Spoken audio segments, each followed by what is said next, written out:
Motivation. How do you stay motivated as a leader day in and day out? Because you know everyone's watching you, everyone is depending on you, and some days you just don't feel like it. So what should you do in order to keep your motivation level high day in and day out as a leader? Well, I'm going to share some tips, about 5 of them, that have helped me over the time of building my businesses when I've not really felt motivated to do what I was supposed to do. So let's dive into today's episode and share those strategies.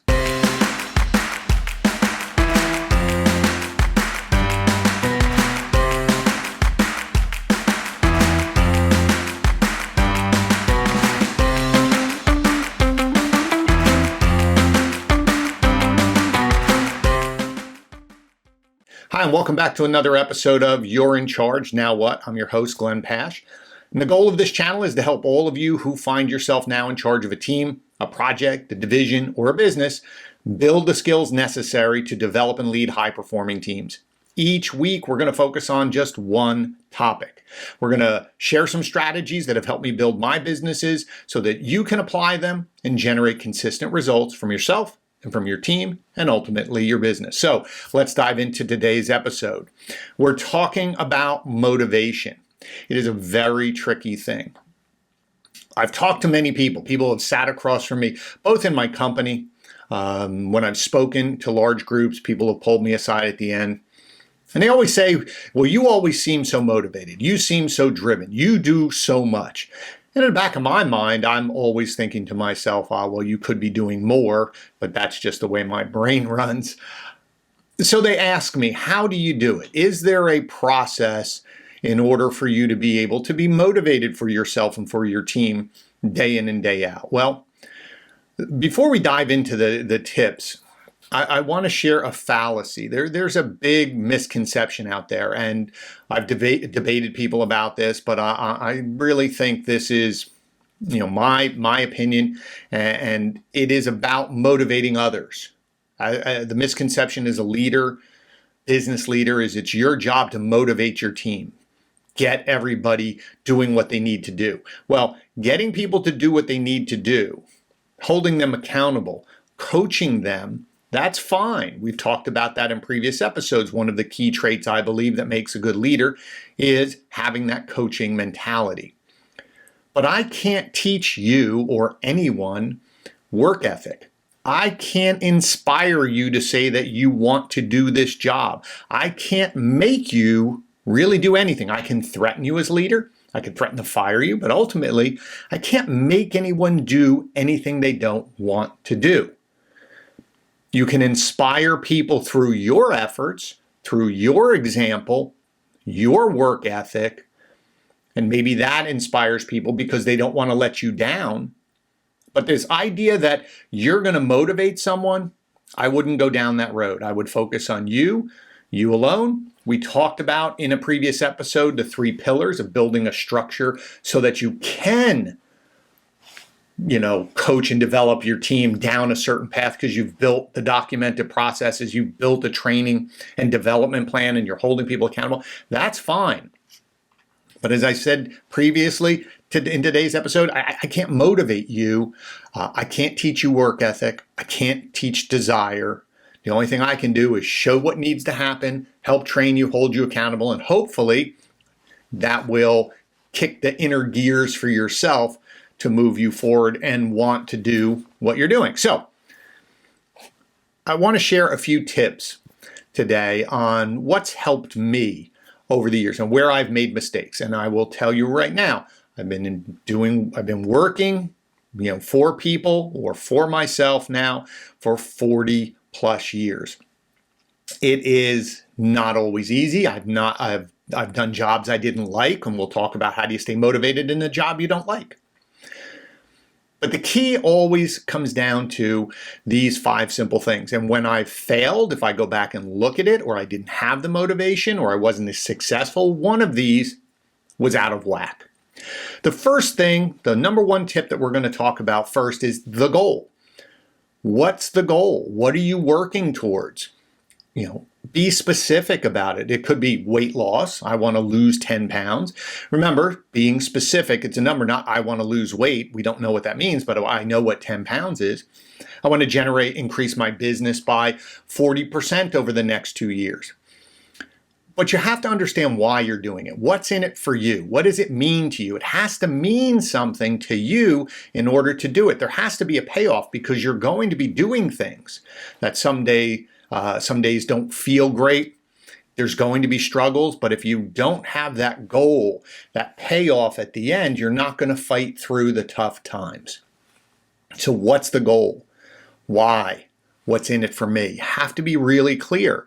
And when you're building this goal, you have to, it has to mean something, right? As I said, now there are people, I was a fan of Tony Robbins for a long time and still am. And, when I first started looking at his programs and things, he would always say, change happens when you have to. So people stop smoking when finally the doctor says, if you don't stop smoking, it's all over. Or you lose weight, you finally lose weight or commit to lose weight because the repercussions of not doing it are so out of whack. The balance is so bad, meaning you're going to lose everything. And sometimes in businesses, we do that too. We finally pay attention to something because it's impacting us negatively. We could push it off for a long time. But by setting a goal for yourself that means something to you, that's important to you, you're giving yourself a why, you're giving yourself a payoff. Now, the key about goals is I like short-term goals.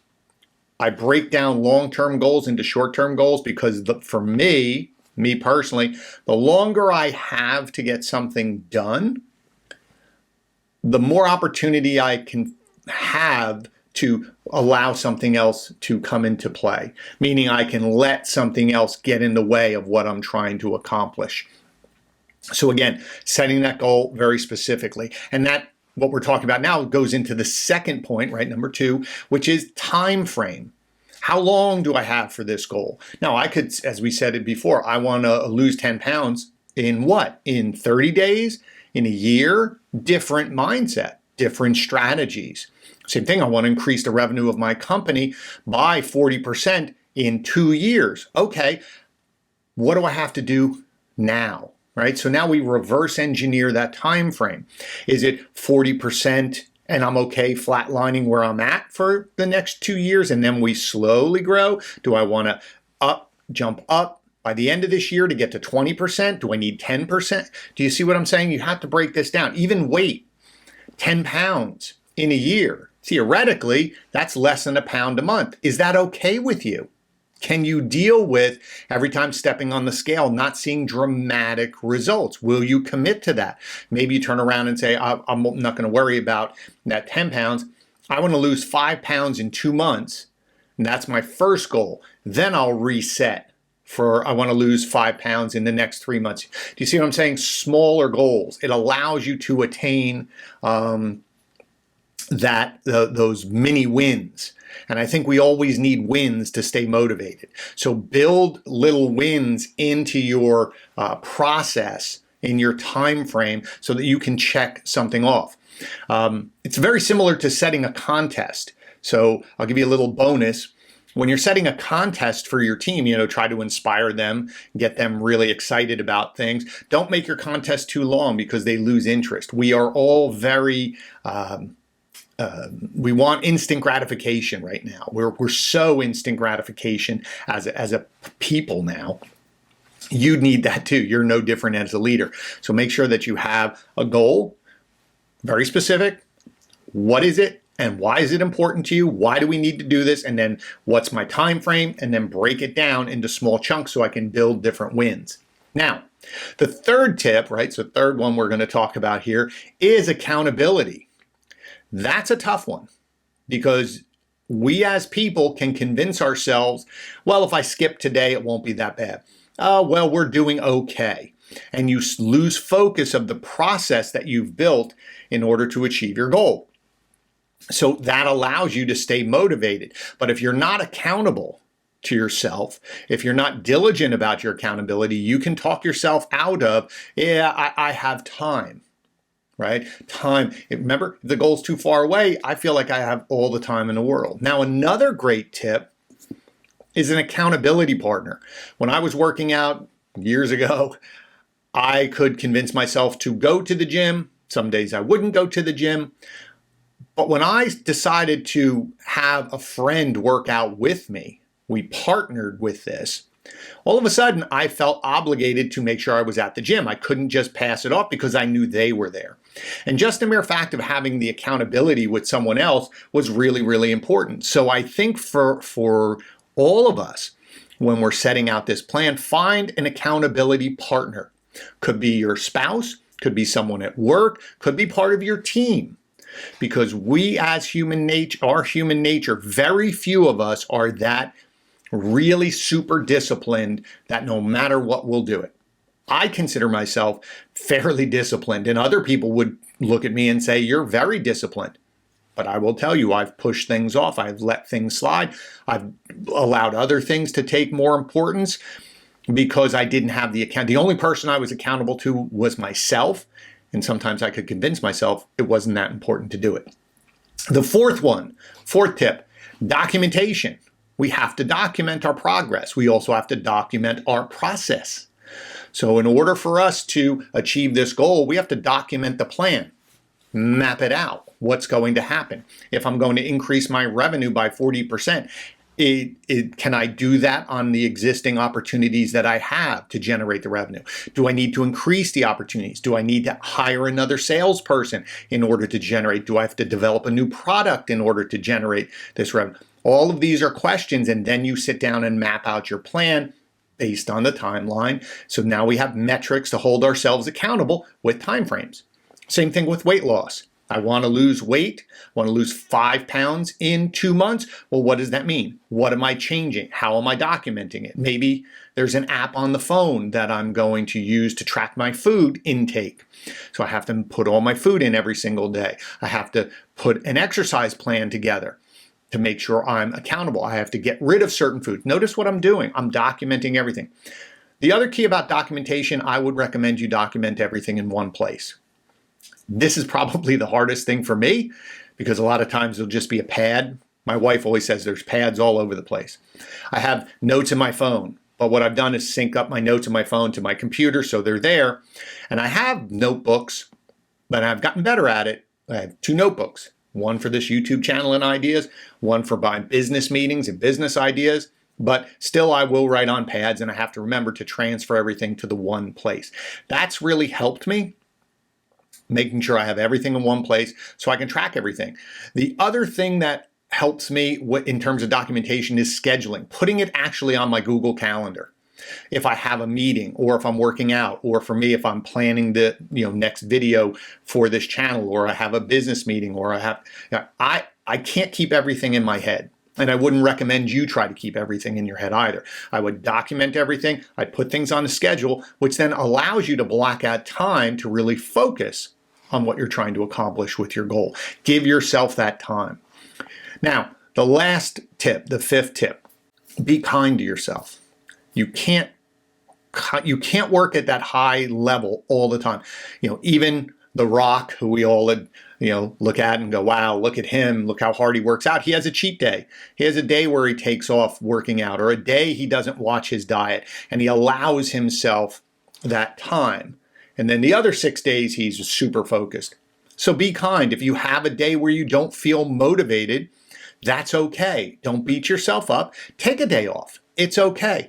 But think through, why don't you feel motivated? Did you lose track of the goal? Did you lose track of the schedule? Were you not accountable to yourself? And maybe what you might find is that the goal has to be adapted. Maybe the goal was too far out and you're losing focus and you're allowing yourself to make excuses. So I have to reconfigure that goal, bring it in shorter, get myself some small wins. I'm not winning enough for myself to feel good about this. And so you be kind to yourself through this process. Now, before we summarize and get out of here for today, I want to talk about what happens if you're working in a job that you don't like, and how do you get motivated to go into a job every single day? Well, that key for you is to decide what's important. Why am I here? flip the switch. What can I learn from this job? What could I get out of this job for me that can help prepare me for maybe my next venture? So instead of sitting there just feeling depressed or not motivated or going, well, I just have to be here because I got to generate money, flip your brain. Ask yourself, what could you learn?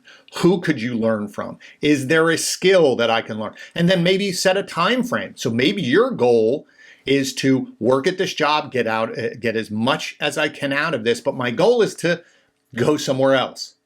Go find another job. So that becomes your goal. Get prepared to leave. Go find another job. Maybe I have to learn some skills. Maybe I have to go back to school for a little bit. And so this job is generating revenue that helps you apply your other goal. So always spin it and be positive. What can I get out of any situation to learn? What skills? Because there's always something. Even if you don't like that job because of the work you're doing, or maybe it's because of the manager that's there, then write down the things that they're doing that you don't like so that you make sure that you don't do them as you're in that job as a new leader, so that you can make your team feel inspired to achieve what they need to do. So, just again in summary, number one, goal. What is it? Why is it important? What's it mean to me? Number two, time frame. Not too long. Chunk it down so you can get small wins along the path. Number three is accountability. Your own. I recommend getting an accountability partner, someone that's going to check in on you, help you achieve your goal. Number four is document everything. Document your process, document your progress, all in one place, and leverage your schedule, your calendar, to hold you accountable to make sure that you're doing what you need to do. And lastly, be kind to yourself. It's a long life. Make sure that you're kind to yourself, you're working hard, but if you need a day off, that's okay. Take a mental note of why you needed it, what do you need to adjust, and then get back on your path to achieve your goal. So I hope you found value in that. If you did, just click the subscribe button down below and the notification button so you don't miss any videos. I post them every Tuesday and Thursday each week. Please share it out with your network. I know there's a lot of people who could benefit from this. So again, if you found value, thank you so much for everything. I really appreciate your attention. And as I end every episode, you're in charge, but now you have a new tool in your toolbox to help you become more successful. Thanks so much. See you next time.